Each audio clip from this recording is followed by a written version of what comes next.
लोकसभा निवडणुकीची रणधुमाळी सुरू असताना आता उद्धव ठाकरे यांना आज पुन्हा धक्का बसणार आहे। लोकसभा नाशिकमधील शिवसेना नेते आणि माजी मंत्री बबनराव घोलप आज शिवसेना शिंदे गटात प्रवेश करणार आहेत। त्यामुळे उद्धव ठाकरे यांची साथ सोडताना बबन घोलप यांचे मिलिंद नार्वेकर यांच्यावर गंभीर आरोप केलेत। ऐकूयात घोलप नेमकं काय म्हणाले। नाही, नेतृत्व म्हणजे कळतच नाही मला की मिलिंद नार्वेकर कोण आहे, काही संबंध नाही शिवसेनेशी त्याचा।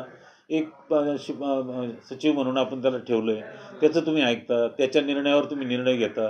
पक्षामध्ये एवढले आम्ही 55 वर्ष काम करतो, आमचं म्हणणं विचारात घेतलं जात नाही आणि एक शिपाई माणूस आहे तुमच्याकडे, त्याचं म्हणणं तुम्ही विचारात घेता।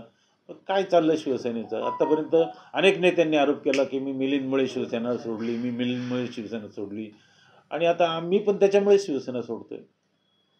असं जर असेल तर शिवसेना आता ही परिस्थिती आहे, 40 लोक 12-13 खासदार निघून जात आहे, तरी पक्ष नेतृत्वाला जाग येत नाही। काही का घडतंय? का आपल्याकडून काही चुका होतात का? त्या सुधारायला पाहिजे का नाही पाहिजे? बाळासाहेबांचा करारी बाणा होता, नुसतं एक राजेबद्दल तक्रार केली, दुसऱ्या दिवशी राजाला काढून टाकलं।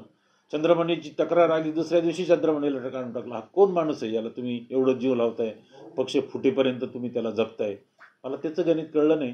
माजी मंत्री बबनराव घोलप यांचा आज दुपारी 4 वाजता वर्षा बंगल्यावर मुख्यमंत्री एकनाथ शिंदे यांच्या उपस्थितीत प्रवेश होणार आहे। गेल्या काही दिवसांपासून ते ठाकरे गटात नाराज होते। माजी मंत्री घोलप हे शिर्डीमधून लोकसभा निवडणुकीसाठी इच्छुक होते, परंतु शिर्डीतून त्यांची उमेदवारी डावलल्याने बबनराव घोलप नाराज आहेत। त्यामुळे आज ते शिंदे गटात प्रवेश करणार आहेत। न्यूज महाराष्ट्रसाठी प्रतिनिधी प्रवीण काबा।